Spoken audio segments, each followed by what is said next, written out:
isa pong Seventh-day Adventist. Kapatid Alexander, magandang gabi po. Tuloy kayo, ano po ang inyong katanungan? Brother Michael Kimbo mula po sa True Gospel Church. Isa din po siyang Pilipino. Kapatid na Michael, magandang araw po sa inyo. Yes, tuloy po kayo sa inyong po katanungan. Magandang araw po, Brother Mr. Arnel Violino. Isa po siyang PBMA. Ito po siya, kapatid na yun. Ako po si Arnel. Isa po akong membro ng PBMA, Philippine Missionaries Association of Pilipinas. Okay, tawagin na po natin Eddie Bacate, Protestant. Ang itatanong ko po ay although meron akong iniisip na sagot niyo pero gusto ko yung text. Find the truth.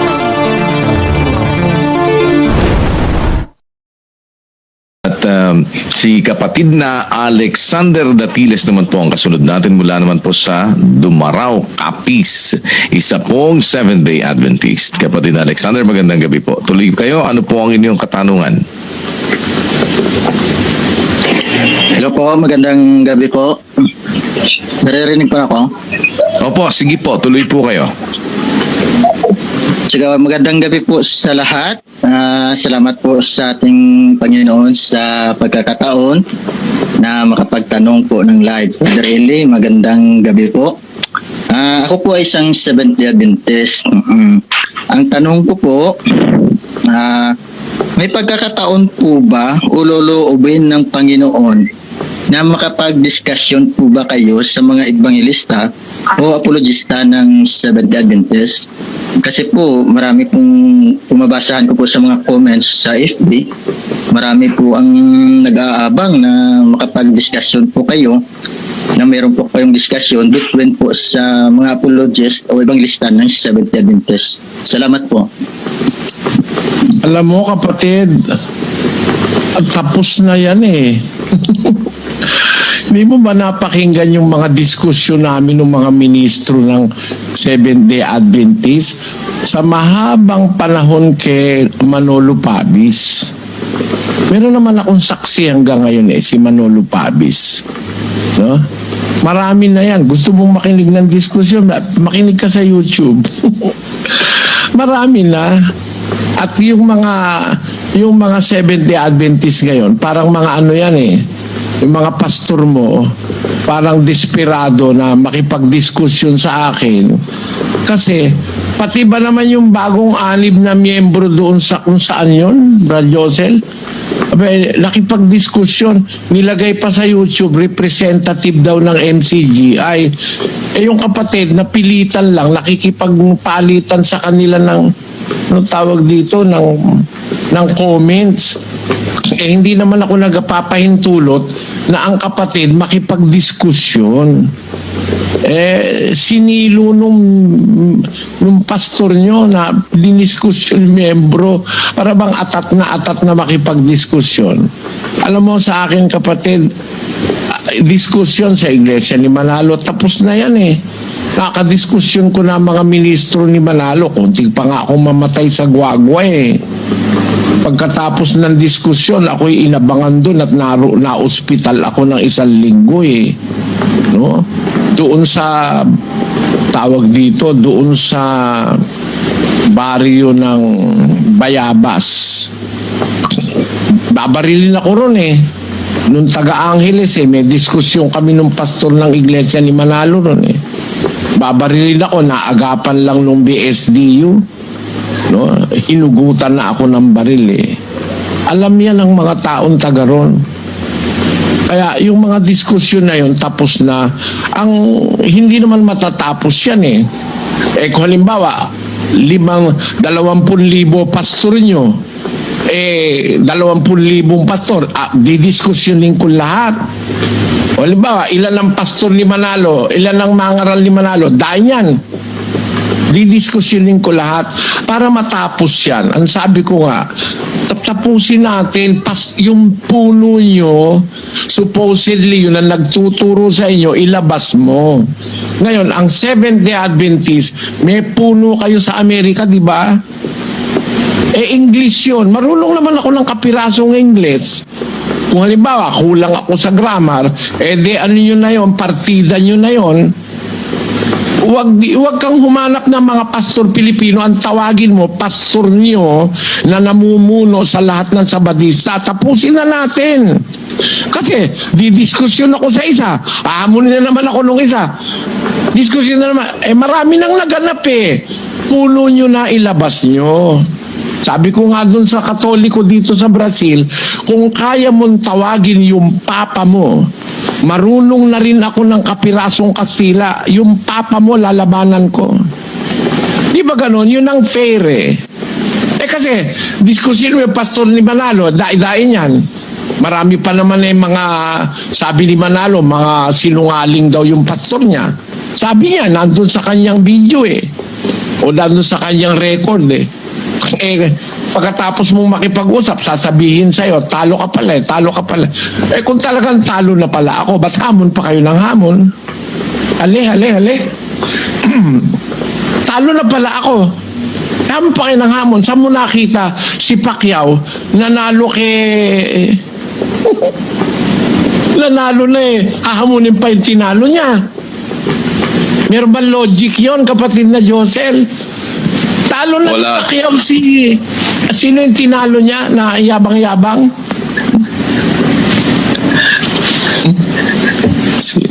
Sino yung muling tinalo niya? Si Mayweather ba yun? O si Kate Thurman?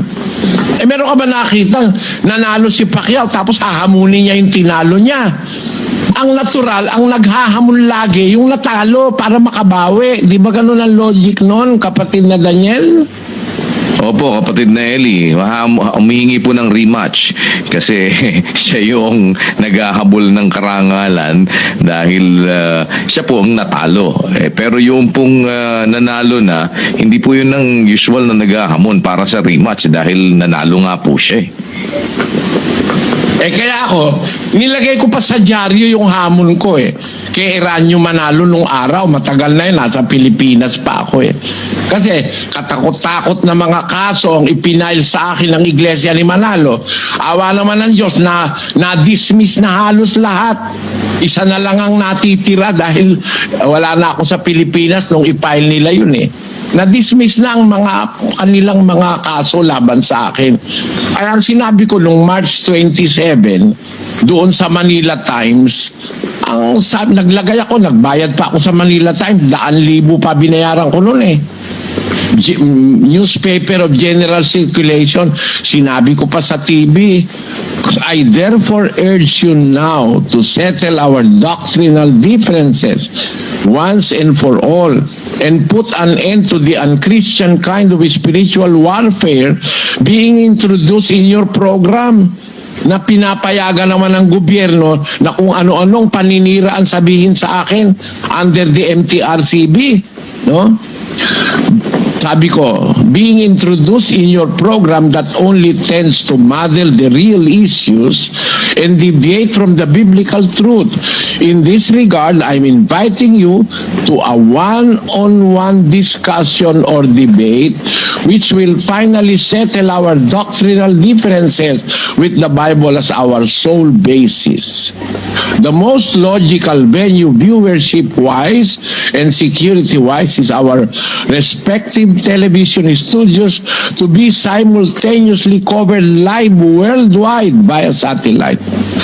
I will be waiting for your response for us to discuss the mechanics, hoping that you will live up to its INC's earlier tradition of courage in defending its faith no matter how hopeless. Eli Soriano, Presiding Minister, Members Church of God International. Yan ang hamon ko kay Manalo. Hanggang nakamatayan na nung pobre, hindi ko nakadiskusyon.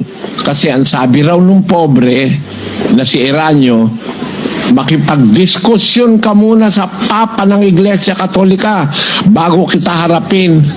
Yun daw ang sabi nila sa telebisyon. Ba't kailangan ako makipagdiskusyon sa Papa? Ikaw ang hinahamon ko dahil ikaw ang masyadong kung ano-anong pinagsasabi ng mga ministro mo. Labanan mo yung isang ministrong dalahira, iba ang sasabihin. Lumabang ka dun sa isa. Napakaray ko nang nakadiskusyon no? sa mga ministro niyan eh. Kasama na yung si Iran, ang pangalan nito, yung General Evangelist nila nung araw, kapatid na Josel, tatandaan mo? Si Teofilo Ramos. Si Teofilo Ramos. 3 buwan kami nagdiskusyon sa radyo at sa radyo yata no, sa telebisyon. Bawat broadcast ko pinapamalian. Sasagutin ko. Sasagot ako. Bo-broadcast na naman ako. Papamalian. Sasagutin ko naman hanggang tumigil si Ka Ramos eh. At yan si Ka Ramos, maginoo talaga yan. Sa karangalan niya, patay na siya.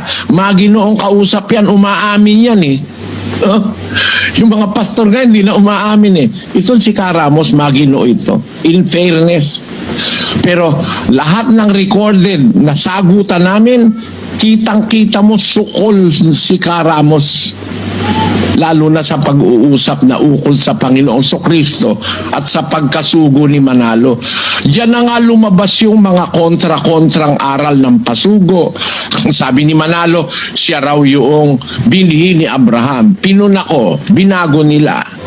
Sabi ni Manalo, ganire, pinunako, binago. Makikita mo sa pasugo eh. Siguro mas maganda ilagay nyo yan sa YouTube, Brad Josel eh. Na yung mga aral nila na pagkatapos kumpunahin, binago nila na iba ang sabi sa pasugo. Eh para nga matapos ako lahat siyang mga kung ano-anong mga ako raw ay mandarambong, mangungutong daw ako. Sabi ng mga ministro ni Manalo, ako raw ay kung ano-ano pinagsasasabi. Para matigil na, sabi ko kay Manalo, ang pag-usapan na lang natin, doktrina, kung totoo ang iglesia nyo at kung totoo yun sa amin. Yun ang offer ko. Kaya lang, di ako pinatulan, puntahan ko raw muna yung Papa sa Roma. Ngayon, kaya masasabi ko kapatid, sa dami na nang nakadiskusyon kung pastor nyo ng Seventh-day Adventist, hindi matatapos yan. Para matapos, for once and for all, kung mahal mo ang kaluluwa mo, kapatid na Alexander, humanap ka ng koneksyon, tawagin mo yung puno nyo sa Amerika, yung namamahala sa inyo, si Ted Wilson. Born May 10, 1950. Matanda pa ako dyan ng 3 taon kasi ako 1947 eh. Is the current president of the General Conference of the Seventh-day Adventist Church as of November 2018. May partida na kayo kasi matanda na ako, 74 na ako eh. Ito, ano lang ito, lalabas kapatid na Josel, 70 anyos lang ito eh, no? Opo. English naman ang salita niyan, marunong naman ako ng English. Edi tawagin nyo yan. Kasi kung ang mga Pilipinong pastor ng Seventh-day Adventist puputak-putak yan, parang si Caminong, parang si isa pa? Balinton po. Balinton, si mga pastor nyo, hindi na matatapos yan, usapan na yan. At saka halimbawa, ang tao nagsusuri, pwede ka namang makinig sa akin. Di, huwag ka maniwala. Pwede mo naman pakinggan sila. Ganon din ang mga tao.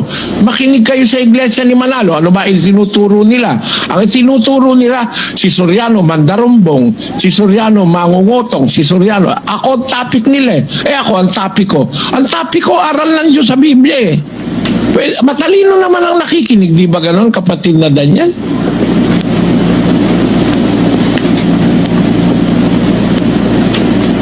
Ha? Naaral nin? Di ba ganon, kapatid na Josel? Opo, kapatid ni Eli. Makinig lang naman po, magkabila. Parehas naman pong available para pakinggan eh. Hindi pagkatapos niyong pakinggan, ikumpara ninyo. Sino ang tama dito sa dalawa?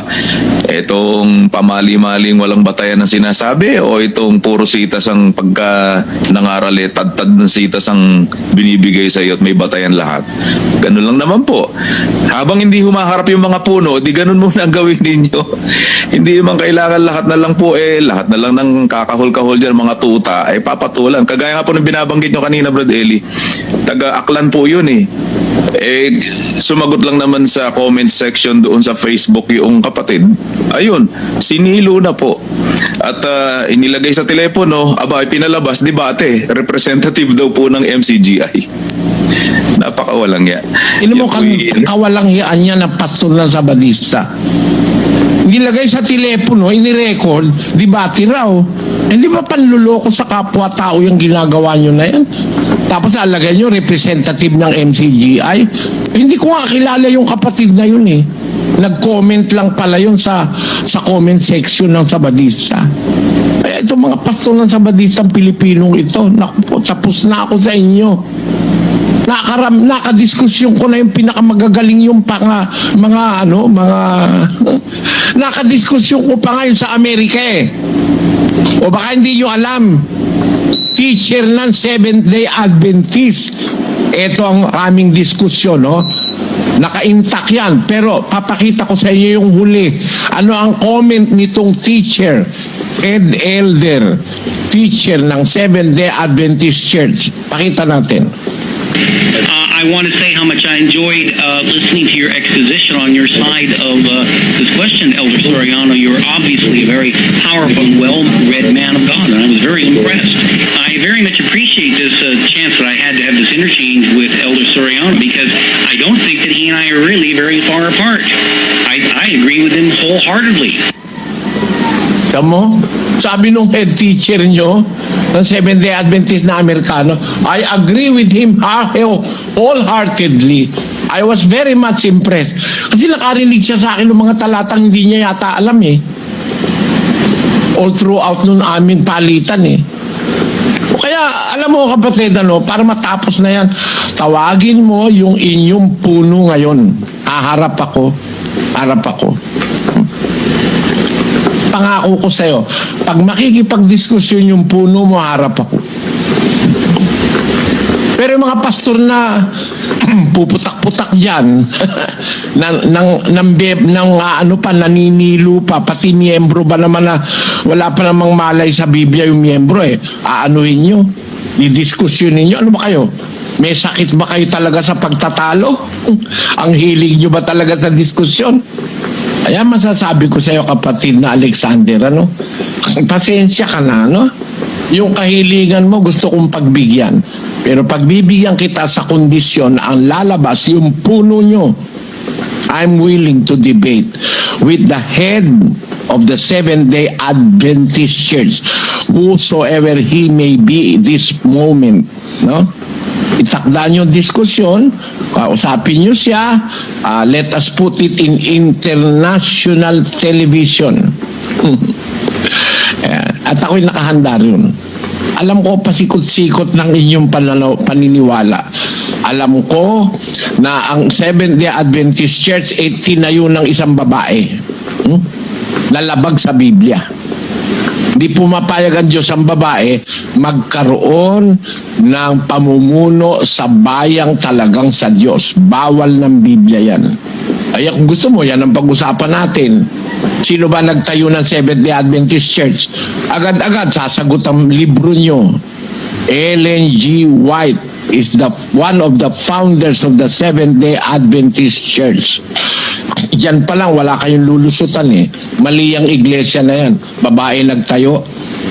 Ang tunay na iglesia sa Biblia, nagtayo ang Panginoong Hesus, ang Ama at ang Panginoong Hesus. Pero para itayo ng isang babae, bawal ng Biblia yan. Basahin natin ang 2:11 ng unang Timoteo. Aral na tumahimik. Kapatid na Daniel, ang audio mo, walang umpisa. Pakiulit mo. Ang babae... Problema natin dito. Bakit mabalik? Yan po, kuya. Okay na po. Ang babae mag-aral na tumahimik na may buong pagkapasakop. Ngunit hindi ko ipinahihintulot na ang babae ay magturo ni magkaroon ng pamumuno sa lalaki, kundi tumahimik. Sapagkat si Adam ay siyang unang nilalang, saka si Eva. At si Adam ay hindi nadaya, kundi ang babae ng madaya ay nahulog sa pagsalangsang. Ita mo yan, bawal ng Diyos yan eh. Hindi pinahintulot na ang babae mamumuno sa lalaki pagdating sa relihiyon. Sa gobyerno, okay naman si Margaret Thatcher eh. Kagalang-galang na babae. Sa gobyerno, okay naman si Queen Elizabeth eh. Nakita mo nga, napakahaba na ng kanyang reign. Marami nang gustong pumalit pero hanggang ngayon siya pa rin ang reigning Queen of England. Okay ang babae pagka sa gobyerno pwedeng maggobyerno, no? Pero pagdating sa relihiyon sa Diyos, hindi pinahintulot ng Diyos ang babae magturo o magkaroon ng pamumuno sa lalaki. Nasa Biblia yan. Diyan pa lang, baksak na ang Seventh-day Adventist Church. Ano pagdidiskusyon na natin? Kung nagsusuri kayo sa Biblia, yung sinasabi ng Seventh-day Adventist, pag sumamba ka raw ng linggo, tatatakan ka ng mark of the beast. Nasa libro nyo yan eh. Maitatanggi nyo ba yan? O basahin natin yung page 167 ng Seventh-day Adventist Belief, kapatid na. Kaya gusto ko makausap yung puno mo eh. Sigurado alam ng puno niyo yung aral na ito eh. Dito lang ako pupunta, tatanungin ko siya kung naintindihan niya ito eh. Kasi kailangan naintindihan niya dahil Amerikano siya. Marunong siya ng Ingles. Ako na may Pilipino, hindi naman ako marunong masyado ng Ingles. Ano sabi dito sa inyong libro? Ano pa pagdidiskusyonan mo rito? Choosing to worship and honor Sunday in the full knowledge that it is not God's appointed day of worship will receive the mark of the beast. Tamo, pag sumamba ka raw ng araw ng linggo, na alam mo naman na hindi yun ang pinipiling araw ng Diyos, tatatakan ka raw ng hayop, ng mark of the beast. Pagkatapos ngayon sumasamba rin pala kayo ng linggo. Ano yan, panluloko sa kapwa. Eto, nakita ko rito sa Minas Gerais na ang sabi, Seventh-day Adventist Church, Iglesia Adventista do Sétimo Dia, no? Sa kanilang templo sa Minas Gerais, Novo Tempo. Ano yung Novo Tempo ng pagsamba nila? Horarios de culto, Sabado, alas 9 oras. Culto Joveng, 17 oras. Domingo, 19:30 oras. Biro mo, may pagsamba pala kayo ng linggo. Di kayo nagsisinungaling sa tao. Sabi ni Ellen G. White, pag sumamba ka ng linggo, tatatakan ka ng matatak ng hayop. Ba't kayo sumasamba ng linggo ngayon? Kinain na ni Ellen G. White yung itinuro niya. Yan ang resulta ng iglesyang mali. Kahit anong itama mo dyan, mali pa rin yan. Yan ang gusto kong pag-usapan. Ng puno nyo, hindi ng mga Pilipinong kagaya ko na puputak-putak dyan, na nakausap ko na ang marami. Yan. Sana naunawaan mo, kapatid na Alexander, nalibang ako. Wala na pala tayo oras. Kulang na tayo ng oras. Kapatid na Daniel, sige na kapatid na Alexander, kung meron ka pang gustong sabihin, saka na lang uli pagka nagkaroon ulit tayo ng pagkakataong mag-usap. Sa Kuwait, si Brother Michael Kimbo, mula po sa True Gospel Church. Isa din po siyang Pilipino. Kapatid na Michael, magandang araw po sa inyo. Yes, tuloy po kayo sa inyong pong katanungan. Magandang araw po, Brother Daniel. At magandang gabi rin po kay Brother Eli. Isa po akong Katolikong ipinanganak po dati. Pero nung nakapag-abroad po ako, nakapag-join po ako sa pagiging Kristiyano po dito. Pero yung lagi po kasi akong nakikinig ng Bible exposition po kasi parang hindi na ako kompleto yung araw ko kapag di ako nakakapakinig. Parang nag-i-enjoy ako na nakikinig po ako sa mga aral tungkol sa Biblia po. Ngayon po, ang tanong ko lang po is yung palaging tinatanong na rin po ng iba about dun sa bakit daw po nyo ginagawang literal yung pagpapanganak po dun kay Jesucristo, yung nanggaling po sa sinasabi niyo raw pong galing sa sinapupunan po. Kasi alam ko po topic na po yan nung mga nagdaang Bible exposition po. Pero sinasabi po kasi nung pastor namin na hindi po literal na ipinanganak po si Kristo, na yung nagbuntis po tapos ipinanganak galing po sa yung sinapupunan po. Tsaka yung sa, kasi po may talata po kasi yung sa awit po, plus yung sa awit 2:7 tsaka yung gawa 13:33 ay sinasabi po na hula daw po yun tungkol sa muling pagkabuhay ni Jesus at hindi sa literal na panganganak ng Diyos ayon sa Biblia po. Yun lang po. Ano yung 13:33 na sinasabi mo na hula at hindi tungkol sa literal na pagkapanganak? Ano yun? Ano yung sinasabi? Kasi yung ano po, yung sa karugtong, parang yun daw po yung makakasagot tungkol dun sa awit 2:7 daw po. Huwag kang magagalit, kapatid, ano? Niloloko ka ng pastor mo, nililigaw ka. Tahasang panluloko ginagawa sa kaluluwa mo. Basahin natin ang 2:7 ng awit. Aking sasaysayin ang tungkol sa pasya.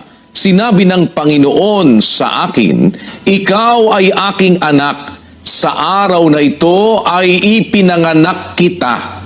Ang makakapagpamali daw dyan, na hindi raw yan panganganak na literal, ewan ko ano ibig niya sabihin literal, ano? Yung 13:33, pakibasa kapatid na Daniel. Na tinupad din ng Diyos sa ating mga anak nang muling buhayin niya si Jesus. Gaya naman ang nasusulat sa 2 awit, ikaw ay aking anak. Sa araw na ito ay naging anak kita. Ayan. Yan daw ang makakapagpatunay na hindi raw literal. Kumbaga, parang figurative yung panganganak ng ama sa kanyang anak. Uulitin ko lang ang basa, kapatid na Michael. Umpisahan natin sa 32, kapatid na Daniel. At dinadalhan namin kayo ng mabubuting balita ng pangakong ipinangako sa mga magulang na tinupad din ng Diyos sa ating mga anak nang muling buhayin niya si Jesus. Ayan. Sabi ng mga alagad, tinadalhan namin kayo ng mabuting balita ng pangakong ipinangako sa ating mga magulang. Ba, meron palang pangakong ipinangako sa mga magulang ng Israelita. Kay Abraham, kay Isaac, kay Jacob. May mga ipinangako ang Diyos sa panahon ng patriarka ng mga Israelita. Dinadalhan namin kayo, sabi ng mga apostol, ng mabuting balita ng pangakong ipinangako sa mga magulang, na tinupad din ng Diyos sa ating mga anak. Ba, yung palang pangako, pinangako sa mga magulang, tinupad din ng Diyos sa mga anak ng mga magulang. Anong katunayang yun ang ibig sabihin? Pangako na ipinangako sa mga magulang, tinupad din sa mga anak ng mga magulang. Doon sa 2 ng gawa, si Pedro ang nagsasabi. Sa 2:39, ganito. Sapagkat sa inyo ang pangako at sa inyong mga anak at sa lahat ng nangasa malayo, maging ilan man ang tawagin ng Panginoon nating Diyos sa Kanya. Ayan, sa inyo ang pangako sa Israelita. Hindi naman nangako ang Diyos sa mga inchik eh. Ang pangako sa Israelita, ang unang-unang bayan na pinili ng Diyos, hindi ang Aliman. Ang Israel ang unang-unang bayan na pinili ng Diyos sa lupa. Deuteronomio muna para ma-confirm. Doon sa 7:6. Sapagkat ikaw ay isang banal na bayan sa Panginoon mong Diyos. Pinili ka ng Panginoon mong Diyos upang maging bayan sa Kanyang sariling pag-aari, na higit sa lahat ng mga bayan na nasa ibabaw ng balat ng lupa. Pinili sila, ang Israelita, higit sa lahat ng mga bayan na nasa ibabaw ng lupa. Yang Israelita. At kung sila ang pinili, sila ang pinangakuan ng Diyos ng lahat ng pangako ng Diyos. 9:4 hanggang 5 ng Roma. Napawang mga Israelita, nasa kanila ang pagkukupkup at ang kaluwalhatian at ang mga tipan at ang pagbibigay ng kautusan at ang paglilingkod sa Diyos at ang mga kapangakuan. Ayon, lahat ng kapangakuan, pinronounce ng Diyos sa Israelita. Sabi ni Pablo, pawang Israelita, kanila ang pagkukupkop, ang kaluwalhatian, ang tipan, ang pagbibigay ng kautusan, ang paglilingkod sa Diyos, at ang mga kapangakuan. Ayon, para sa Israel yan eh. Sabi ni Pedro, sa inyong pangako sa Israelita at sa inyong mga anak at sa lahat ng nasa malayo pagka tinawag ng Panginoon. Kaya tamang-tama yung sabi doon sa 13. Kung babalikan sa 32, dinadalhan namin kayo ng mabubuting balita ng pangakong ipinangako sa mga magulang sa 33 na tinupad din ng Diyos sa ating mga anak. No? Sila ay mga anak eh. Yung mga Israelitang dinatna ng mga apostol. Yung pangako sa mga magulang ng Israelita, tinupad din ng Diyos sa ating mga anak nang muling buhayin niya si Jesus. Bakit? Ano ba yung pangako na ipinangako ng Diyos? No? Na pangako sa magulang, pangako rin sa mga anak ng mga magulang na Israelita na tinupad ng Diyos yung pangako na yon nang buhayin niyang maguli si Jesus. Ano yung pangako muna na yon? Basahin natin ang 2:25 ng unang Juan. At ito ang pangakong kaniyang ipinangako sa atin, ang buhay na walang hanggan. Yon. Ang pangako pala, ang buhay na walang hanggan. Pangako kay Abraham, Isaac, Jacob, sa mga Israelita at sa mga anak ng Israelita. Ang pangako ay ang buhay na walang hanggan. Balik tayo ngayon doon sa 32-33. Dinadalhan namin kayo ng mabuting balita ng pangakong ipinangako sa mga magulang, yung mabuting balita ng buhay na walang hanggan, na tinupad din ng Diyos sa ating mga anak nang muling buhayin niya si Jesus. Aba, ang pruweba pala na yung pangako ng Diyos ay totoo, na buhay na walang hanggan. Kasi ang buhay natin ngayon may kamatayan, namamatay, natatapos. Ang pangako ay buhay na walang hanggan. Tinupad ng Diyos yung kanyang pangako na buhay na walang hanggan, magkakaroon tayo nang muli niyang buhayin si Jesus. Pinakita niya na mamatay man ang tao, ang Israelita, ang pangako niya hindi nawawala, hindi nasisira. Bakit? Kung paanong binuhay si Jesus, bubuhayin din tayo para magkaroon ng buhay na walang hanggan. Yun ang ipinapaliwanag ng mga alagad. At yan din ang ipinaliwanag ni San Pablo sa mga taga-Korinto, na kung hindi binuhay si Jesus, walang kwenta ating pananampalataya. Walang kwenta rin ang relihiyong Kristyanismo. 15:14 ng unang Korinto. At kung si Kristo'y hindi muling binuhay, ay walang kabuluhan nga ang aming pangangaral. Wala rin namang kabuluhan ang inyong pananampalataya. Kung hindi binuhay maguli si Kristo, walang kabuluhan ang aming pangangaral. At pangangaral mo, buhay na walang hanggan, hindi naman pala totoong mabubuhay pa uli ang tao. Walang kabuluhan. Wala rin namang kabuluhan ang inyong pananampalataya, yung paniniwala nyo na may buhay na walang hanggan kung walang pagkabuhay na maguli. Kaya nang buhayin si Kristo, tinupad ng Diyos ang kanyang pangako sa ating mga magulang. Nang buhayin niyang muli, buhayin niya si Jesus. Gaya naman ang nasusulat sa 2 awit. Ano raw yung nasusulat sa 2 awit? Ikaw ay aking anak. Sa araw na ito ay naging anak kita. 34. At tungkol sa muling binuhay niya, upang ngayon at kailan may huwag nang magbalik sa kabulukan, ay nagsalita siya ng ganito, ibibigay ko sa iyo ang banal at tunay na mga pagpapala ni David.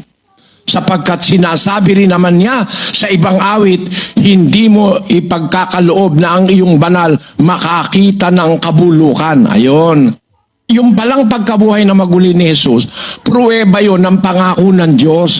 Nung mabuhay na maguli si Jesus, hindi na siya mamamatay. Yun ang tunay na pagkabuhay na maguli. Hindi ka na mamamatay uli. Yun ang pangako niya. No? sa mga Israelita, buhay na wala hanggan. Kaya nang si Kristo mabuhay na mag-uli, hindi na siya mamamatay uli, may buhay na siyang walang hanggan. Basahin natin sa Apokalipsis ang kahulugan nun. Sa Apokalipsis 1:17. At nang siya'y aking makita, ay nasuba-suba kong waring patay sa kaniyang paanan. At ipinatong niya sa akin ang kaniyang kanang kamay na sinasabi, huwag kang matakot, ako'y ang una at ang huli, at ang nabubuhay, at ako'y namatay, at narito, ako'y nabubuhay magpakailanman, at nasa akin ang mga susi ng kamatayan at ng Hades. Kita mo si Kristo ito eh. Nung makita ni Juan, para siyang namatay si Juan. Pinatong niya ang kamay niya kay Juan. Parang nawala ng ano si Juan. Parang nawala ng ulirat. Nasuba-suba kung parang patay sa kanyang paanan. Pinatong niya sa akin ang kanyang kanang kamay. Sabi niya, huwag ka matakot, ako'y ang una at ang huli. Si Kristo ito eh. At ako ang nabubuhay, at ako'y namatay, at narito, ako'y nabubuhay magpakailanman. Kaya nung mamatay siya, binuhay siyang maguli, yun ang pruweba na talagang totoo na may buhay na walang hanggan. Kasi nung mabuhay siya maguli, hindi na uli mamamatay. Ano? Ako'y nabubuhay na magpakailanman, sabi ng Panginoong Hesus kay Juan. Kaya kung babalikan mo uli yung gawa ng mga apostol, at dinadalhan namin kayo ng mabubuting balita ng pangakong ipinangako sa mga magulang, yung buhay na walang hanggan, ano? 33, na tinupad din ng Diyos sa ating mga anak na hanggang sa atin, tagos yung pangako sa mga magulang, kay Abraham, kay Isaac, kay Jacob, hanggang sa mga anak ng Israelita, na tinupad din ng Diyos sa ating mga anak nang buhayin niyang maguli si Jesus, gaya naman ng nasusulat sa 2 awit. Ikaw ay aking anak, sa araw na ito ipinanganak kita. Di ang kausap yung anak. Tapos na ba ron? Tuloy mo kapatid. At tungkol sa muling binuhay niya, upang sino yung muling binuhay niya? Si Kristo. Tungkol sa muling binuhay niya upang ngayon at kailan may wag nang magbalik sa kabulukan. Ano? Para from now and forever, hindi na uli mamamatay ang kanyang binuhay na anak mula sa patay. Ay nagsalita siya ng ganito, ibibigay ko sa iyo ang banal at tunay na mga pagpapala ni David, sapagkat sinabi rin niya sa ibang awit, hindi mo ipagkakaloob na iyong banal ay makakita ng kabulukan. Kaya nga hindi nabulok si Kristo eh. On the third day, ibinahon siyang maguli ng Diyos para patunayan na ang kanyang pangako na buhay na walang hanggan sa mga magulang at sa mga anak ng mga magulang na Israelita magaganap hanggang sa kanilang kaanak-anakan, sa kaapu-apuhan. Na yung pangako na yon hindi nagbabago. Kasi hindi naman nagsisinungaling ang Diyos. At ang unang pinangakuan nito ay sino? Sino? Si Abraham at ang binhi ni Abraham na si Kristo na anak ng Diyos. Basahin natin ang 3:16 ng Galacia. Pakinggan nyo. Ngayon, kay Abraham nga sinabi ang mga pangako at sa kaniyang binhi, hindi sinasabi ng Diyos at sa mga binhi na gaya baga sa marami, kundi gaya sa iisa lamang at sa iyong binhi na si Kristo. Ayon. Kay Abraham sinabi ang pangako at sa kanyang binhi, hindi sa marami, kundi sa isa lamang at sa iyong binhi. Kay Abraham, ikaw at sa iyong binhi, sa makatwid bagay si Kristo. Ang binhi ni Abraham, si Kristo. Pinangakuan si Abraham ng buhay na wala hanggan, pinangakuan din yung binhi ni Abraham na si Kristo, na anak ng Diyos, na ipinanganak ng Diyos, tinawag na binhi ni Abraham dahil nagkatawan tao. Buhay na walang hanggan ang nagde-demonstrate niyan, yung pagkabuhay na mag-uli ni Jesucristo. Ang nagpupruweba niyan na may buhay talagang walang hanggang pangako ang Diyos, yung pagkabuhay na mag-uli ni Kristo. Ngayon, ang sinasabi ng pastor mo, yung nandoon sa 33, hindi niya lang itinutuloy yung talata, kapatid, na tinupad din ng Diyos sa ating mga anak nang muling buhayin niya si Jesus, gaya naman ng nasusulat sa 2 awit. Ikaw ay aking anak, sa araw na ito ipinanganak kita.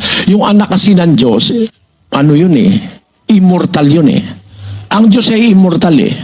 Yung anak ng Diyos, immortal din yun, hindi mamamatay yun eh. Kaya lang mamamatay yon dahil nagkatawan tao. Ngayon, ang ibig sabihin ng pastor mo, ang ibig sabihin ng ikaw ay aking anak, ikaw ay aking ipinanganak ngayon eh, yung mamamatay siya at mabubuhay maguli. Ang layo naman pakahulugan nun.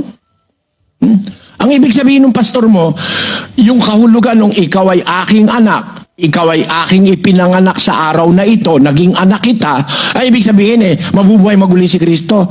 Ang ibig sabihin nun, yung anak ng Diyos, talagang sa awit, nababasa sa ikalawang awit, 2:7, at sa ibang awit, meron pang idinuktong ang paliwanag ng mga apostol eh. Sabi dun sa 33 yan eh. Tapos pagdating sa 35, sinasabi rin naman niya sa ibang awit. Doon din sa aklat ng awit na hindi mo ipagkakaloob ng iyong banal makakita ng kabulukan. Banal yun, anak ng Diyos yun eh. Immortal yun eh, kung pag-uusapan eh, immortalidad eh. Kasi, espiritu yun, di naman mamamatay yun eh. Kaya nung magkatawan tao siya, kailangan i-demonstrate ng Diyos na talagang ang buhay na wala hanggang totoo. Kaya binuhay niya siya muli sa mga patay, ang Panginoon Kristo. Hindi para patunayan na ang ibig sabihin eh, ipinanganak siya eh, bubuhay siya maguli. Hindi. Yung pagkabuhay na maguli, panganganak ba uli yun ng Diyos sa kanyang anak? Hindi naman eh. Naipanganak na yung anak niya, bago lalangin ng sanlibutan, na ipanganak na. Kung anak niya yan, banal ng Diyos yan, ang tawag sa Biblia, the Holy One of God. Banal ng Diyos. Hindi makakakita ng kabulukan. Unang-una, pribilehiyo ng anak yun dahil ang nanganak sa kanya, immortal. Para sabihin mo na hindi totoong nanganak na literal, saan ka nakabasa sa Biblia na hindi totoo ang sinasabi ng awit? Na awit ni David? Aking sasaysayin ang tungkol sa pasya. Sinabi ng Panginoon sa akin, ikaw ay aking anak. Sa araw na ito, pinanganak kita. Hindi lang naman si David ang nagsabi niyan. Sinabi rin niya ni Juan. Sa 1:18 ng Juan. Ang sabi ron, siya'y ipinanganak ng Diyos. Walang taong nakakita kailanman sa Diyos. Ang bugtong na Diyos na nasa sinapupunan ng Ama. Bugtong na Diyos yan eh. Ibig sabihin ng bugtong, the only begotten God sa English. At dun sa Grego, napakaliwanag. Ang sabi sa Grego, Theon odis ioraken pupote monogenes theos oon eiston kolponto patros ekenos exegesato. Ang sabi, monogenes theos, kaisa-isang ipinanganak na Diyos. The only begotten God, yung mono, ay ibig sabihin nun, kaisa-isa, natatangi. Monogenes theos. Monogenes, yung genes ay yung panganganak ang ibig sabihin sa Grego. Siya yung kaisa-isang ipinanganak na Diyos. Nasa matatandang kasulatan yan. Sasabihin mo hindi totoong pinanganak. Sinasabi na nga ng Diyos eh, pinanganak kita. Sabi naman ng anak, ako'y kanyang anak. Sabi ng anak. Sabi ng mga apostol, siya'y monogenes theos, ipinanganak na Diyos, bugtong na pinanganak na Diyos. No? Ipinanganak siya ng Ama. Tapos sasabihin ng pastor mo ngayon, hindi naman ibig sabihin na nanganak na literal. Anong hindi? Kung ang babae pwedeng manganak, ang Ama hindi pwedeng manganak. Naintindihan mo ba ibig kong sabihin, kapatid na Michael? Babasa ako sa iyo ng talata.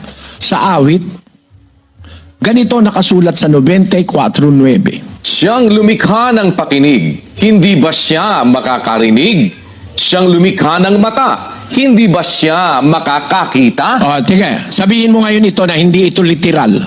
Yung gumawa ng pakinig, hindi ba siya makakarinig? Siya nga ang gumawa ng pakinig eh. Kaya niya nagawa yung pakinig kasi nakakarinig siya.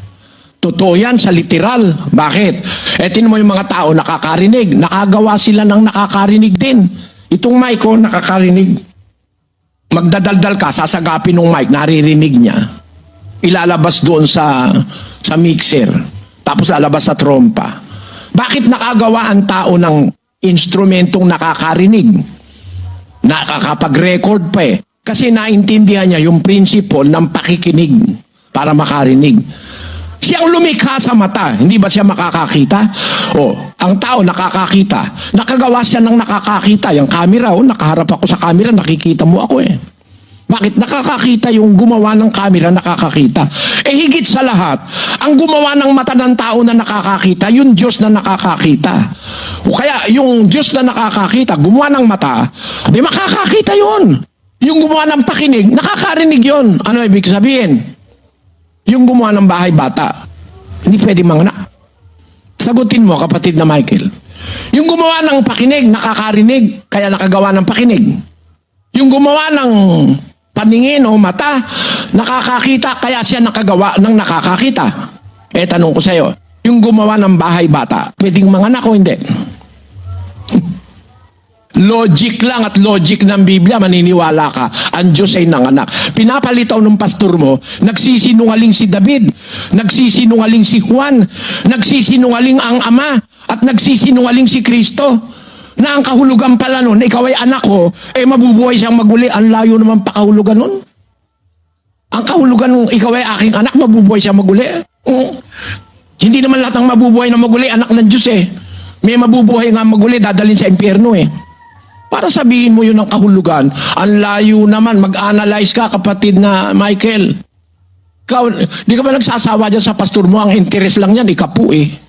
Nihingan ka lang ng ikapo. Pero di tinasabi sa'yo totoo. Kasi kung tinasabi totoo, paano mo ipinakahulugan na ang kahulugan nung ikaw ay aking anak, eh, bubuhayin siya maguli? Ay, mali. Mali. Ang pagkabuhay niya maguli, nagpapatunay ng kanyang pangako na kung paano binuhay niya maguli si Kristo, bubuhayin niyang maguli ang mga anak kay Kristo. Basa. Yun ang pangako niya. Kung paano si Kristo binuhay niya maguli, ang anak kay Kristo, bubuhayin niya maguli. Basa. Sa 15:23 ng unang, umpisa natin sa 22. Sapagkat kung paanong kay Adam ang lahat ay nangamamatay, gayon din naman kay Kristo ang lahat ay bubuhayin. Datapwat ang bawat isa'y sa kanyang sariling katayuan. Si Kristo ang pangunahing bunga, pagkatapos ay ang mga kay Kristo sa kanyang pagparito. Tamo, bubuhayin. Si Kristo ang una, ang pangunahing bunga. Siya ang una, panganay sa mga patay na nabuhay na hindi na namatay uli. Siya ang panganay sa mga patay na nabuhay at hindi na namatay uli. Pagkatapos niyang mabuhay, ay ang mga kay Kristo, yung susunod sa Kanya, bubuhayin din maguli sa Kanyang pagparito. Kaya hinihintay natin ang pagparito ni Kristo para mabuhay uli si Pablo, si Pedro, si Maria Magdalena, si Mariang ina ni Jesus. Lahat ng nangamatay kay Kristo, mabubuhay maguli. Kaya ang ganda-ganda ng 22 eh. Ang liwanag, 22. Pagkat kung paanong kay Adam, lahat ay nangamamatay, gayon din naman kay Kristo, ang lahat ay bubuhayin. No? Hindi ang ibig sabihin yan, yan ang kahulugan nung sinabi ng Diyos na sa araw na ito pinanganak kita, para buhayin siya maguli. Ano ba naman? Mali yan. Hindi raw literal yung panganganak. Ano yung panganganak na yun na sinasabi? Figurative. Kung figurative, figurative ba yun sa pagkabuhay na maguli ni Kristo? Ang layo ng figurative mo, nung pastor mo. Mali. Talagang nanganak ang Diyos. Nanganak siya na naksusat sa Biblia, monogenes theos, kaisa-isang bugtong na anak na Diyos. Kaisa-isang bugtong na Diyos, monogenes theos, pinanganak siya ng Ama. Kaya nga naging Ama nanganak eh. Yung iba ay maniwala. Paano yung mga anak ay lalaki? Siya may gawa ng bahay bata ng babae. Siya pa hindi pwedeng manganak. Yung gumawa ng mata, nakakakita. Yung gumawa ng tenga, nakakarinig. Ngayon, yung gumawa ng bahay bata, di pwedeng manganak. Ay, hindi imposible sa Diyos yun. Nanganak siya. Mula sa kanyang sinapupunan, ipinanganak niya ang kanyang anak doon sa walang hanggan. Naganap talaga yun. Kaya nga nagkaroon ng anak eh. Sana naunawaan mo, kapatid na Michael. Huwag kang magagalit ha.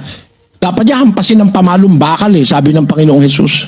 Yung mga manluloko, pagdating ng 1,000 taon, hahampasin ng pamalong bakal yung mga yan Bibigyan ng Diyos ang kanyang anak ng pamalong bakal para paghahampasin at hambalusin yung mga yan.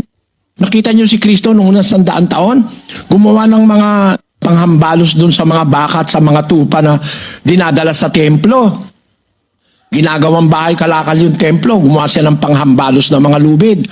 Pagdating niya sa araw ng paghukom, mag-ahari siya sa 1,000 taon, daladala niya panghampas na bakal. Yan ang dapat sa mga manlulokong pastor. Gumagamit ng bersikulo, hindi naiintindihan. Ibig mo sabihin nung ikaw ay aking anak, bubuhaing maguli, ang layo naman ng kahit allegory, kahit na sinekduki, ang layo nun. Ikaw ay aking anak, bubuhaing maguli, ang ibig sabihin. Huwag ka lang magagalit sa akin, kapatid na Michael. Pinagmamalasakit ko lang na huwag kang mailigaw ng pastor mo. Kung susuriin mo yung binigay niyang talata, hindi niya naiintindihan ang sinasabi niya. Hindi ang ibig sabihin na ipinanganak siya, binuhay siyang maguli. Mali. Kasi hindi pa nga siya nagkakatawan tao, pinanganak na siya. Paano siyang bubuhaing maguli? Hindi pa nagkakatawan tao, hindi pa nag-aanyon tao. Pinanganak na siya ng Diyos. Kaya nga ang sabi sa Biblia, siya'y anak ng Diyos. Kasi ipinanganak siya ng Diyos. The only begotten of the Father. At talagang nanganak ang Diyos. Sa unang Juan Kapitulo 5, versikulo 1. Ang sinumang nananampalataya na si Jesus ay siyang Kristo ay ipinanganak ng Diyos, at ang bawat umiibig sa nanganak ay umiibig din naman sa ipinanganak niyaon. Pag iniibig mo yung nanganak, iibigin mo rin yung ipinanganak. Iniibig mo ang ama, iibigin mo rin ang ipinanganak niya na si Kristo. Iniibig mo ang ama, iibigin mo rin ang mga ipinanganak ng ama later. Kasi nanganak pa uli ang ama at ang mga pinanganak niya ay mga Kristiyano. Na ipinanganak hindi sa kalooban ng laman, hindi sa kalooban ng dugo, hindi sa kalooban ng tao, kundi sa kalooban ng Diyos. Yan ang pagkapanganak naman sa mga Kristiyano na magiging kapatid ni Kristo. Kaya sabi niya kay Maria Magdalena, huwag mo ko ipuin, paparoon ako sa aking ama at inyong ama, sa aking Diyos at inyong Diyos. Kaya pagka mananalangin tayo, sabi ni Kristo, manalangin kayo, ama namin. O bakit? Nakikiama-ama na tayo kasi pag naugnay ka kay Kristo, nakaisa-isang anak ng Diyos, na-acquire mo rin yung karapatang maging anak ka ng Diyos. Ang lahat ng sa kanya'y nagsitanggap, pinagkalooban niya ng karapatang maging mga anak ng Diyos sa makatwid bagay ang nagsisampalataya sa kanyang pangalan na mga ipinanganak, hindi sa dugo, ni sa kalooban ng laman, ni sa kalooban ng tao, kundi sa kalooban ng Diyos. Ang Kristiyano rin ipinanganak ng Diyos Kung sasabihin mo ngayon na hindi totoo yan, nasa Biblia yan, turo ni Juan yan Turo ng mga alagad, turo ni Kristo. Pagka ikaw sa Diyos, dapat maniwala ka dyan. Ewan ko lang, wala na kasi tayong maraming oras, kapatid na Michael Ang masasabi ko sa'yo, tigilan mo na yung kapatid na Michael, layasan mo yung pastor mo, niloloko ka ng harapan yan. Naunawaan mo ako, kapatid na Michael, huwag kang magagalit Opo, Brother Eli, malinaw naman po.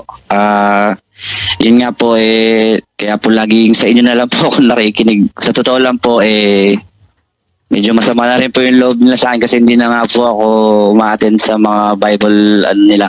Kasi sa inyo po talaga ako na laging nakikinig. Kasi marami pong sense yung mga tinuturo nyo po. At saka talagang nasa Bible talaga. At saka naniniwala po ako na sa lahat po ng sinasabi nyo po mas totoo po. Maraming salamat po sa Diyos. Salamat sa Diyos, kapatid. Ng Dubai, nandun po si kapatid na Andy Perlada. Dubai, go ahead please. Opo, kapatid na Daniel. Salamat po sa Diyos. Kapatid na Eli, magtatanong po rito ay si Mr. Arnel Piolino. Isa po siyang PBMA. Ito po siya, kapatid na Eli. Ako po si Arnel. Isa po akong membro ng PBMA, Benevolent Missionaries Association sa Pilipinas. Kami po yung ang ministro po namin ay si Master Ben Boraicle Jr. Tatanong ko lang po itong pahayag 2:16. Ang lahat ng may pandinig ay makinig. Kasi sinasabi ng Espiritu sa mga iglesia. Ang magtatagumpay ay bibigyan ko ng nakatagong mana. Ibigyan ko rin siya ng batong puti na kinasusulatan ng isang bagong pangalan na walang sino mang nakakaalam maliban na tatanggap niyon. Kasi po kami pong mga PBMA, may mga po kami na singsing, kung saan po, ito po yung nagagamit namin pagpapagaling sa mga tao, may mga karamdaman po.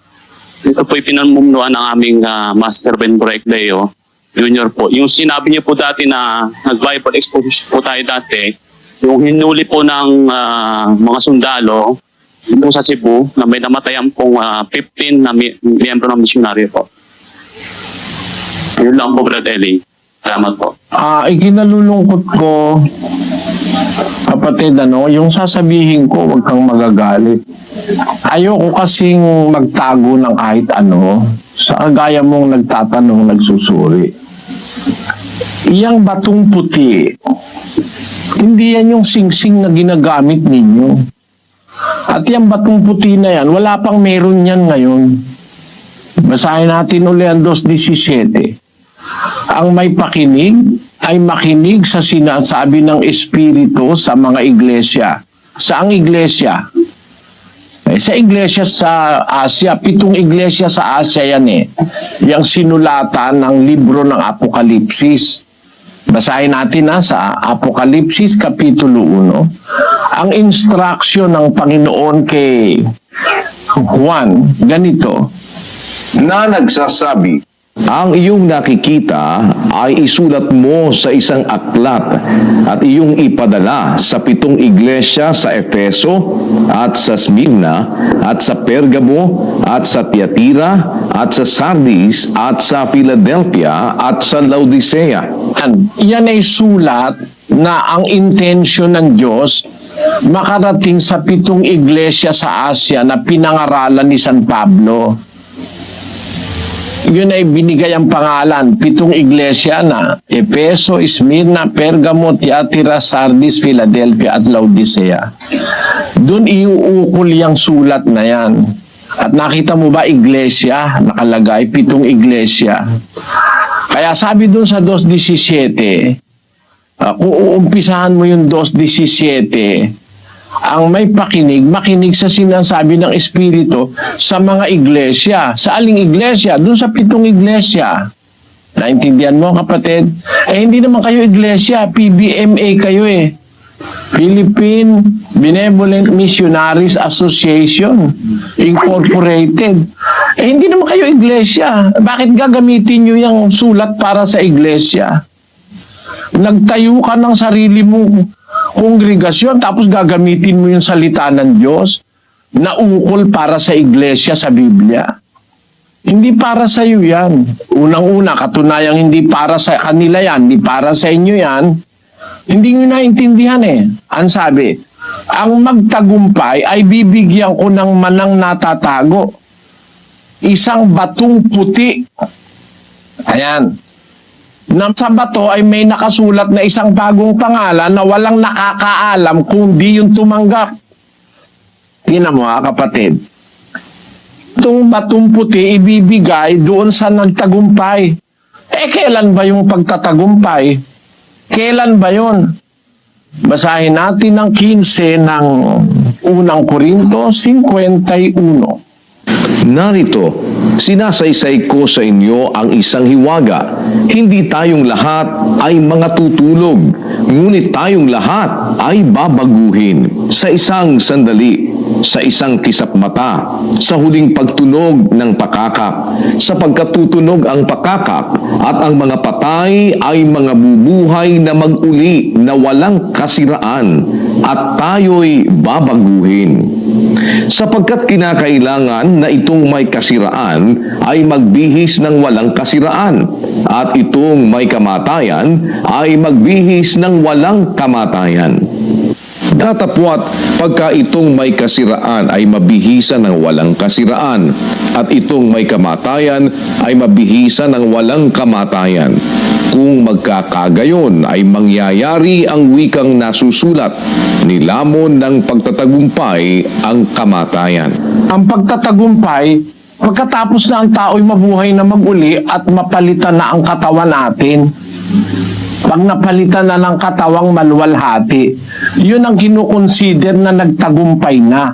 Doon mo lang tatanggapin yung batong puti. Paano kayo nagkaroon nun?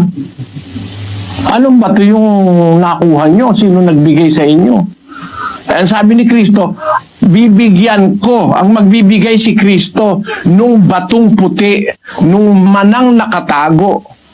Kanino? Sa magtatagumpay. Kailan ba yung pagtatagumpay? Pag nabuhay na maguli na ang mga patay at napalitan na ang ating katawan. Katunayan, sa Roma 3:4.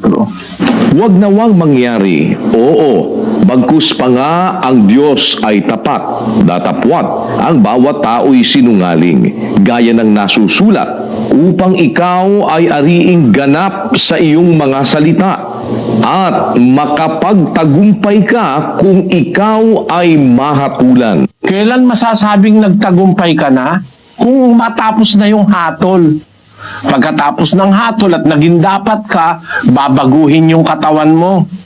At pagkatapos baguhin ang katawan mo sa isang sandali, sa isang kisap mata, yung kamatayan mawawala na. Nilamon na ang kamatayan ng pagtatagumpay. Doon mo lang tatanggapin yung batong puti. Hindi ngayon. Ang katunayan, hindi nyo nga alam yan, ano ba yung nakasulat sa batong puti? Na walang makakaalam kundi yung tumanggap. Hindi nyo nga alam kung ano yung nakasulat sa batong puti, kung ano pinagsasasabi nitong mga Latin-Latin na pinapaniwala kayo na hindi kayo tatabla ng bala, hindi kayo tatabla ng itak. Yung sasabihin na yung ginagawa ninyo ay pagpapagaling sa kapwa, na hindi kayo tatamaan ng, hindi kayo tatabla ng itak, ng bala. Ba't namatay itong mga, ba't tinabla ng bala ng mga pulis? Kaya yun pa lang ay malaking kasinungalingan, lalo na pagdating sa Biblia. Malaking kasinungalingan kasi ang sinasabi ng Panginoong Hesus doon sa Apokalipsis 2:17, ibibigay yung batong puti sa magtatagumpay. Wala pa namang masasabi ngayong nagtagumpay na at hindi pa natatapos ang istorya ng tao, hindi pa naghuhukom. Kaya ikaw ay magtatagumpay kung ikaw ay mahatulan na. Pag nahatulan, papalitan na yung katawan mo ng ng maluwalhating katawan at yun ay mangyayari sa huling araw. Doon mangyayari yun na ang mga patay mabubuhay na maguli ng walang kasiraan. At doon mangyayaring nilamon na ng pagtatagumpay ang kamatayan. Kaya kung ako sa iyo, kapatid, ituring mo na lang na isang masamang panaginip yung pagkaanib mo dyan. Huwag ka na mag-isip dun sa ipinaliwanag sa inyo dyan sa Biblia. Hindi totoo yan. Hindi pwedeng maging totoo yan. Pangalan nyo pa lang mali na eh. Ang nasa Biblia, iglesia. Kayo naman benevolent missionary. Maubos lang ang oras ko pagka sasabihin ko lahat eh. Sana naintindihan mo. Salamat po. Sige, samahan nawa kayo ng Panginoon. Salamat po. Okay, tawagin na po natin Eddie Bacate, Protestant. Ang itatanong ko po ay although meron akong iniisip na sagot ninyo, pero gusto ko yung text na doon sa Genesis chapter 12 verse 7, kung ano ang for the benefits of all na mga kapatid dito na nakikinig, kung ano ang kahulugan, dahil lahat ng tao naniniwala na wala pang nakakakita sa Diyos. At ang pangalawa po, where and how was the origin of religious group? Yun lang po. Which particular religious group are you No, I think there is a religious religion that was in the Bible. That was established during during Christ, during I think Moses, the ancient times? Yeah. Yes. Let us answer it this way. Pakilagay sa screen yung 12:7 of the book of Genesis, which says, "And the Lord appeared unto Abram and said, Unto thy seed will I give this land.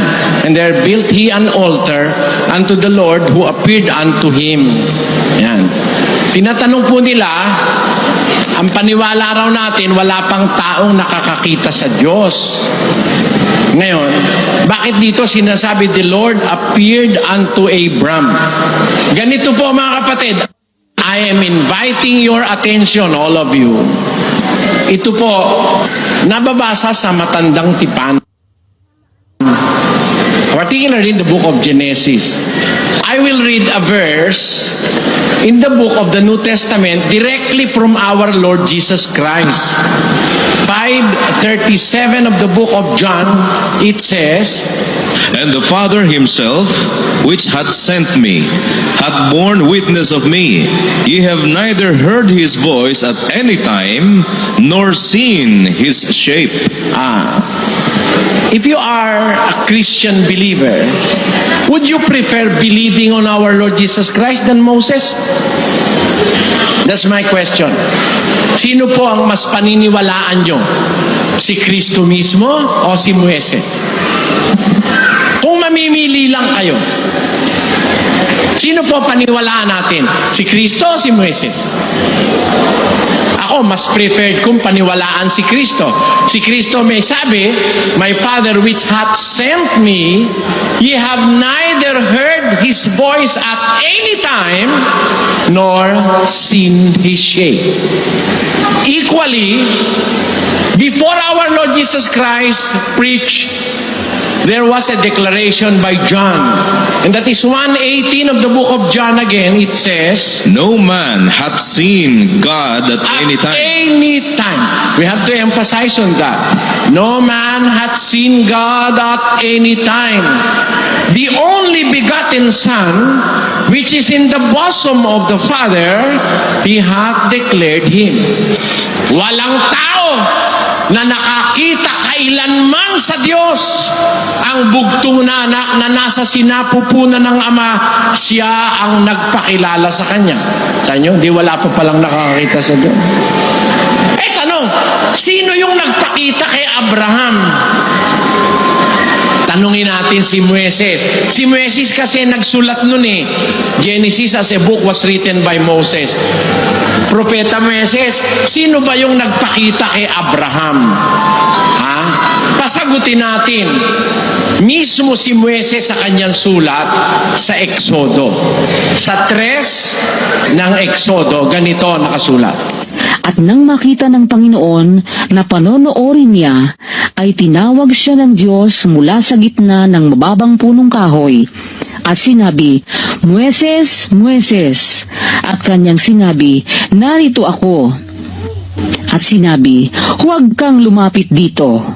Hubarin mo ang iyong panyapak sa iyong mga paa, sapagkat ang dakong iyong kinatatayuan ay banal na lupa. Bukod dito ay sinabi, Ako ang Diyos ng iyong ama, ang Diyos ni Abraham, ang Diyos ni Isaac, at ang Diyos ni Jacob. At si Moises nga ay nagtakip ng kanyang mukha, sapagkat siya'y natakot na tumingin sa Diyos. May kumakausap sa kanya doon sa gitna ng burning bush, yung mababang punong kahoy. I am the God of thy fathers, the God of Abraham, the God of Isaac, and the God of Jacob. And Moses hid his face, for he was afraid to look upon God. So, he can look upon him, he can see him, he have seen him, in fact, and the Lord to whom Moses was speaking with, introduced himself as the God of Abraham, the God of Isaac, and the God of Jacob. Now, let us ask again the scriptures. Who is this God? Is this God the Father of our Lord Jesus Christ, who have introduced himself to Moses as the God of Abraham, of Isaac, and of Jacob? Nagpakita pa siya kay Abraham? Kaya nga siya yung Diyos ni Abraham, nagpakita siya kay Abraham, nakipag-usap din siya kay Moises. Tanungin natin ang biblical authorities. Ito ba yung ama ni Kristo?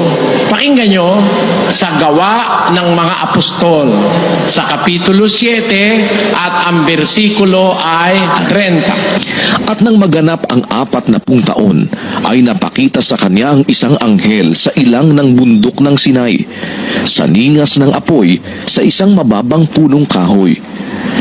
At nang makita ito ni Moises, ay nanggilala sa tanawin, At nang siya'y lumapit upang pagmasdan, ay dumating ang isang tinig ng Panginoon.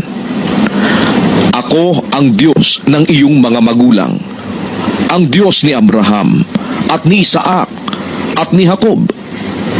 At si Moises ay nanginig, at hindi nangahas tumingin. Ang Moises na ito na kanilang itinakwil, na sinasabi, sino ang sa iyo'y naglagay na puno at hukom? Ay siyang sinugo ng Diyos na maging puno at tagapagligtas sa pamamagitan ng kamay ng anghel na sa kanya'y napakita sa mababang punong kahoy. Po yung napakita kay Moises, anghel po yun. Hindi po yun ang Diyos na Ama ni Kristo. Kaya that solves the problem. Meron talagang mga nakakita, pero anghel yan, hindi talaga yan ang Amang Diyos. Kaya nga ang sabi niya sa Exodo sa 3, pakinggan nyo. At ako'y napakita kay Abraham, kay Isaac, at kay Jacob na Diyos na makapangyarihan sa lahat. Ngunit sa pamamagitan ng aking pangalang Panginoon, noon ay hindi ako napakilala sa kanila. Nung magpakita siya, sinabi niya siya ang Diyos na makapangyarihan sa lahat. Pero meron pala siyang hindi ipinakilala yung talagang kalagayan niya. Kasi ang talagang kalagayan niya, anghel. Anghel po siya. Hindi po siya yung Ama sa langit. Naamin niya, hindi ako napakilala sa pamamagitan ng pangalan kong ang Panginoon, hindi ako napakilala sa kanila. He hid his true being beyond the name of God. He introduced himself as God, but he is not God. Certainly, he is an angel. Yung pangalawang tanong, ano daw ba yung origin ng Original na congregation. Congregation. Religion. Unang-una sa lahat.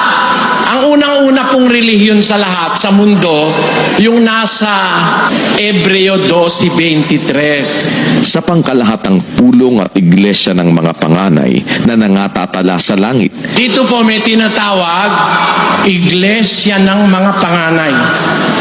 Yung panganay niyong anak, ano po ibig sabihin ng panganay na anak? May nauna pa ba sa panganay nyo? Kung meron mang nauna, siguro sa labas yun. Pero kung sa talagang asawa mo, doon ang panganay mo, wala nang naunang anak kundi yung panganay, di po ba? Sa Biblia po, merong nakalagay, iglesia ng mga panganay. Wala lang nauna rito, kauna-unahan ito eh. Yung Israel as a nation, yung inilabas ni Moises mula sa Egypt. Natatandaan nyo yung Ten Commandments? Yun ho ang kauna-unahang bayan ng Diyos sa lupa. That is the first church on this earth. It is called in the Bible as the church of the firstborn. Prototokos. Ibig sabihin, pangunahin sa Griego. At may katunayan tayo sa Biblia na yung Israel, talagang iglesia nga yan. Iglesia ng panganay ang tawag. Pakinggan nyo sa Gawa 7:37-38. Ito yaong Moises na nagsabi sa mga anak ni Israel, palilitawin ng Diyos sa inyo ang isang propeta na gaya ko mula sa inyong mga kapatid. Ito yaong naroon sa iglesia sa ilang. Kita nyo? Si Moises pala, nandun siya sa iglesia sa ilang. He is in the church in the wilderness. Is there a church in the wilderness of Sinai? There is. That is called the church in the wilderness. It is also called in the Bible as the church of the firstborn. Yan po ang Israel. Yung mga Hudyo. Tama ang sabi ng Pasyon, lalong dakila ang sala ng tanang anak ni Eva, anakin idolatria. Yun, kahit ano'y sinasamba, pinapara Diyos nila. Marami palang tao, kahit ano sinasamba, ginagawan Diyos. Kahit kalendaryo, kahit kahoy, kahit bato, kahit simento, ginagawan Diyos. Isa ang nasyon sa mundo, ang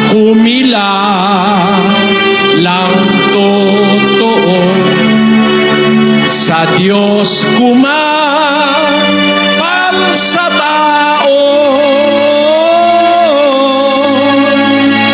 at ito ay ang Hudyo.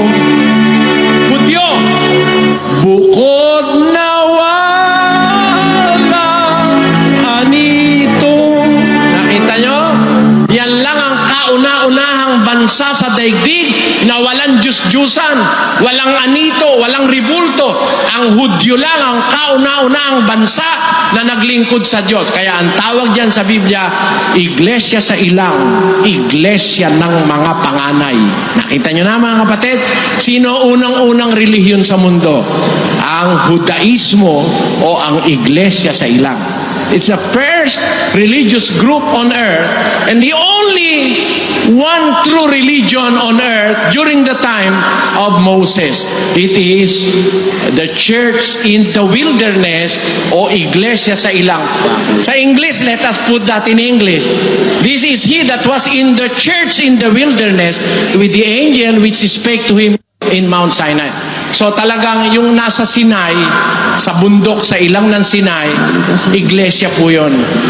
Bago pa nagkatawan tao si Kristo sa lupa, may iglesia na. Panahon pa ni Moises, iglesia ng mga panganay, iglesia sa ilang. Okay na po yan, kapatid? Sa aming bumulong na pag-ibig